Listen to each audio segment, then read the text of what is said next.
আসসালামু আলাইকুম। কেমন আছেন সবাই? যে ব্যক্তিকে সামনে দেখতে পাচ্ছেন উনি আমার বাবা। আমার বাড়ির ছাদের ঢালাইয়ের কাজে ১ম উদ্বোধন করেন উনি।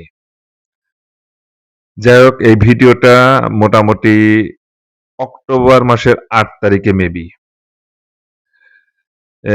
একটু লেট করে আপলোড করেছি। আসলে সময় খুব একটা পাই না। আর ভিডিওটা আমি প্রফেশনাল না। আমার যখন মন চায় তখন ভিডিও করি। আবার মন না চাইলে করি না। যেমন ২-২.৫ মাস করি নাই। ভালো লাগে নাই। আবার মন চাইছে করি। কারণ এই ভিডিওটা বলতে পারেন যে ভবিষ্যতের খোরাক হিসেবে। কারণ আমার অবসর সময় কিংবা একাকিত্বের সময় কিংবা আমি আজ থেকে ১০ বছর আগে কেমন ছিলাম, আমাদের এই জায়গাটা কেমন ছিল, এই ইত্যাদি, ইত্যাদি।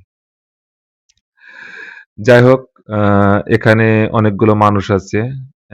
মিস্ত্রিদের সাথে একসাথে চলাফেরা, কথাবার্তা অনেকটা আবেগঘন সময় কাটছে, কষ্টের সময় কাটছে, হাসির সময় কাটছে। মিস্ত্রিরা যতদিন থাকে মনে হয় যে পরিবারেরই একটা অংশ। আমি দেখি যে আমাদের বাড়ির মিস্ত্রি একটা উম কমিউনিটি উনারা যতদিন কাজ করে একজন না আসলে আমার কাছে খুব খারাপ লাগে।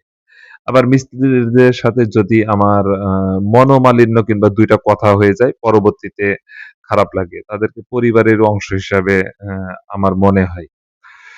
যাই হোক এই ঢালাইয়ের কাজটা আমি দেখলাম আ অনেক কষ্টসাধ্য।